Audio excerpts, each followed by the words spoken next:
இந்த ஜென்ரேஷன்ல குடும்பத்துக்காக எஃபோர்ட் பண்றது ஆணா பெண்ணா?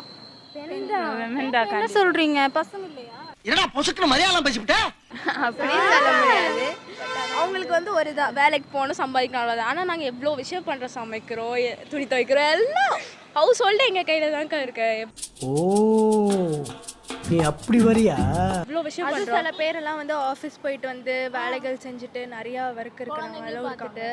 நிறைய விஷயம் அந்த பெண்ணோட கேர்ள் வந்துட்டு வீட்டையும் பார்க்கணும், நம்ம ஒர்க்கையும் பார்க்கணும்னால நீங்க அதை சொல்றீங்க. அப்படின்னு சொல்ல முடியாது. இப்போ நிறையா மென்னும் வந்து வேலைக்கு போயிட்டு வீட்டில் நிறைய ஹெல்ப்பும் பண்ணுறாங்க. உனக்கு தெரியுது, நம்ம ஊர் ஜனங்களுக்கு தெரியலையே. ஆனால் நம்ம வந்து ஏதாச்சும் ஒரு வீட்டுக்குள்ளே போய் பார்த்தா தான் தெரியும் அங்கே உமன். ஏன்னா இது பிளேஸ் டு பிளேஸ் கண்டிப்பாக டிஃபர் ஆகும். இது எல்லாம் நீ போய் சொல்லணும்டா. ஆம்பளைங்கிட்ட சொல்லணுங்கிறது முக்கியம் இல்ல, நம்ம ஊர் பொம்பளைங்கிட்ட போய் சொல்லணும்.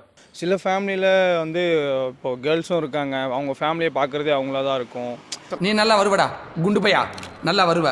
பசங்க இருந்தும் கேர்ள்ஸ் வந்து அவங்க ரெஸ்பான்சிபிலிட்டி எடுத்து அவங்க ஃபேமிலியை பார்க்குறது அவங்களா தான் இருக்காங்க. ஸோ பசங்க தான் அப்படின்லாம் சொல்லவே முடியாது. கண்டிப்பாக பசங்களோட பொண்ணுங்க ரொம்ப ரெஸ்பான்சிபிலிட்டியெல்லாம் இருக்காங்க. ஸோ ஈக்குவல் தான்.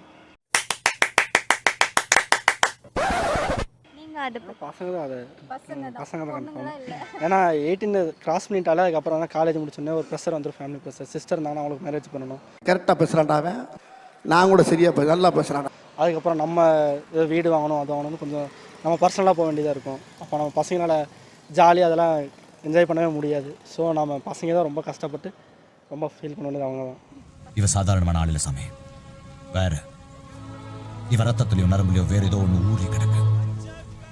எல்லாருமே ஒரே காலேஜில், ஒரே மாதிரி, ஒரே வேலையில், ஒரே டைமிங்கில், ஒரே மாதிரி தான் படிக்கிறாங்க, ஒரே மாதிரி தான் வேலை செய்கிறாங்க.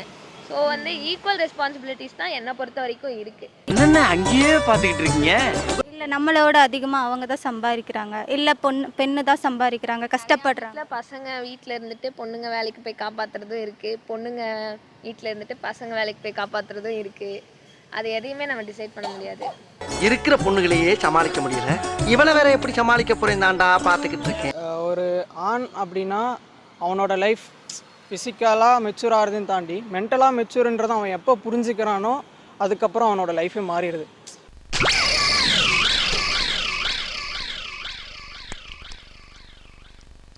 இப்போ வந்து 12th அப்படின்னா ஏதோ ஒரு ஃப்ரெண்ட்ஸோட சர்க்கிள் முடிஞ்சிச்சு, அடுத்து அவன் லைஃப்பை ரியலைஸ் பண்ணிடுவான், இதுக்கப்புறம் நாம் தான் ஃபேமிலியை பார்த்துக்கணும் அப்படின்னு ஒரு சுச்சுவேஷன் வந்துட்டு அப்புறம்.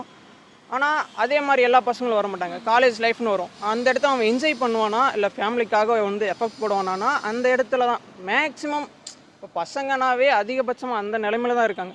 அவங்கள பொறுத்த வரைக்கும் வாழ்க்கை யூஜி பிஜி, அதுக்கப்புறம் அவங்களுக்கு லைஃப்பில் என்ஜாய்மெண்ட்னா எதுவுமே இருக்காது. அதை வேற ஞாபகப்படுத்திட்டீங்க, நெஞ்சமெல்லாம் பொண்ணா இருக்கு தம்பி, மறக்க முடியல. பசங்களுக்கு தான் வந்து ரெஸ்பான்சிபிலிட்டி அதிகம், பொண்ணுங்களுக்கு இல்லைன்னு இல்லை, இருக்கலாம்.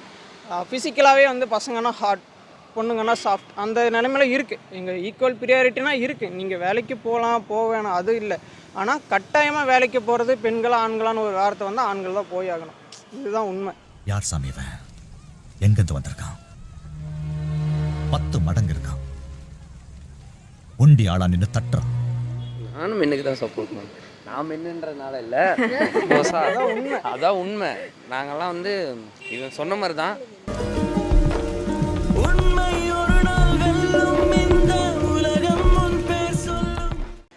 அதாவது மிடில் கிளாஸ் ஃபேமிலியிலேருந்து வந்தால் எவ்வளோ கஷ்டப்படணுன்றது ஒரு மென்னுக்கு தான் உண்மையாலுமே தெரியும். எத்தனையோ இடையறாத பணிகளுக்கு மத்தியிலும் இந்த மகா சிந்தனை உங்களுக்கு எப்படி தோன்றியது? அப்படி கேளும் அமைச்சர். ஃபீமேல் தெரியாதுன்னு இல்லை, ஆனால் ஃபீமேலோட மென்னுக்கு ரொம்ப கஷ்டம். புரிஞ்சுக்கிறதுக்கு லேட் ஆகும். ஆமாம். நாம் யாருக்கு என்ன தீங்கு செய்தோம்? நமக்கு மட்டும் ஏன் இப்படி எல்லாம் நடக்கிறது? டிபெண்ட்ஸ் அப்போ அந்த ஃபேமிலி தான் நான் சொல்லுவேன். இப்போ ஒரு பொண்ணு மட்டும் அந்த ஃபேமிலியில் இருந்தால் அந்த பொண்ணு தான் மொத்த ரெஸ்பான்சிபிலிட்டியும் பார்க்கணும்.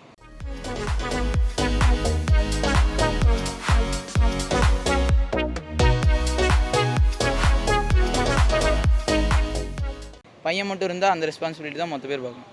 பையன் இருந்தால் கொஞ்சம் சேஃபாக இருக்கும் அப்படின்னு எல்லாருக்கும் இப்போ இருக்க ஜென்ரேஷனில் இருக்குது. பயப்படக்கூடாது, நான் இருக்கிறேன். என்னமாடா நீ? நான் யாருக்கும் ஓட் பண்ண விரும்பலை. அப்பெல்லாம் சொல்லக்கூடாது. Every one has their own டிஃபிகல்ட்டிஸில்.